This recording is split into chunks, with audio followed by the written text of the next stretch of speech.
Godfall was the first game confirmed for PlayStation 5, and ever since then, the IGN audience has been super interested to learn more. There's been a pretty steady cadence of information coming out about the game. We're starting to get a better idea of what the game is going to look and play like. And now I'm joined by Keith Lee. He's game director on Godfall. Keith, thank you so much for joining me today.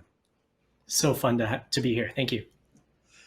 So let's dig into a little bit more. I think you wanted to talk a little bit more about the Valor Plates in Godfall. So what exactly are the Valor Plates?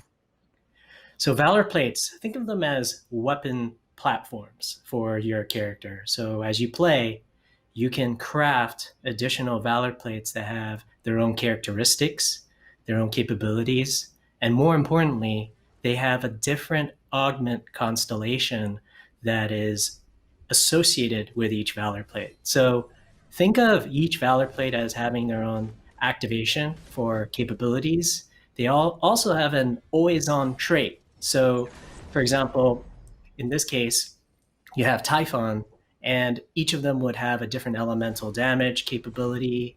And what's unique about Valor Plates is the fact that think of them as star constellations, where you have a constellation and you have augments that you can then pick up. And those augments can then be slotted into those nodes on the constellation. And they have to match the color of the augment against the constellation. And the fact that the proximity of those augments and how you arrange them affect the final output and the effect of your Valor Plate.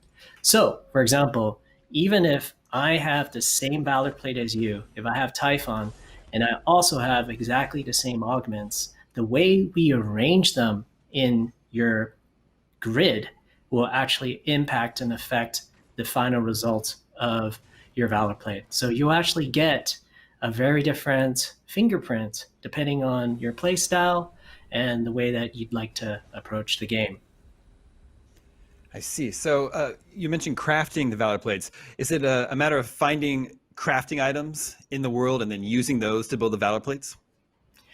Yes, you can acquire. What you need to do as you play is you acquire Valor Plate cores. So that's the fundamental resource for you to forge and to create your next Valor Plate. There are a total of 12 Valor Plates, including the first plate that you own, which is Silvermane. So the other 11, you can go back to your base, and then you can go to your forge and then construct them. And typically it does require Valor Plate cores, as well as some additional resources that can drop from enemies, completing missions, and even in custom game modes and in treasure chests. Interesting. So what was the sort of the inspiration for Valor Plates? It seemed like a very unique idea for this genre. We wanted to, again, make this into a weapons platform. So there's a lot of weapons as well as augments that you can place to customize your overall play style. The inspiration for us actually bridges a lot of different areas. Of course, for us, there's shard plates from Brandon Sanderson's Stormlight Archive, all the way to Iron Man and a lot of the Marvel sort of comics, and just sort of being able to play off that fantasy of being able to equip medieval armor. And so to us, really the inspiration is medieval European Western knights and being able to make it our own and to kind of build our own identity around these very elite, powerful, knight-like Valor Plates that you can then equip to become godlike. So can you give us some examples of how choosing specific Valor Plates allows you to customize your gameplay? So taking a step back first, out of the 12 Valor Plates, imagine that we actually have a lot of different types of plates and a lot of different types of functions. So for example, we have balanced Valor Plates, which are hybrid Valor Plates. We have specialized Valor Plates, and we also have exotic Valor Plates. And each of them also have a different role. So some Valor Plates are geared to be high DPS. Some of them have more focus on cooldown abilities and being able to accelerate and decrease your CDs. We have certain Valor Plates that focus on debuffs when you play in co-op, as well as crowd control and, of course, tanking.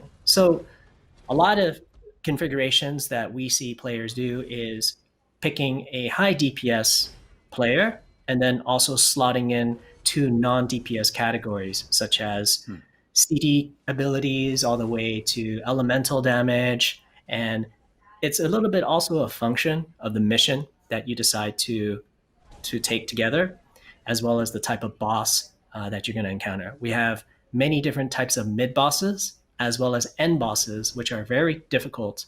And we want to make sure that players have many different ways and configurations to defeat a boss. Very cool. Let's move on to Archon modes. And I guess, first of all, am I pronouncing that correctly? You are. Okay, perfect. Nailed it. What do we need to know about Archon modes? So Archon modes can be broken up technically on a high level as an ability that you can activate during your mission and during your run. And you have a bar that fills up. So every time you break urns or you defeat enemies, these Ethereum balls come out of the enemies and you can pick them up and it'll fill out your bar. And once your bar is full and it's fully charged up, you can then press the L3 and the R3 analog stick simultaneously to then activate it.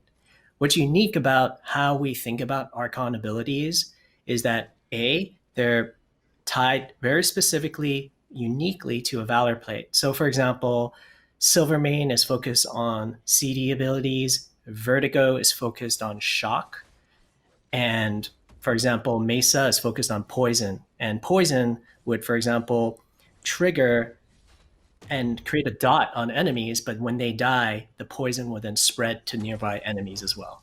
And you have shock, and of course you have a lot of other elemental capabilities. And I would break up Archon abilities into 4 fundamental pieces.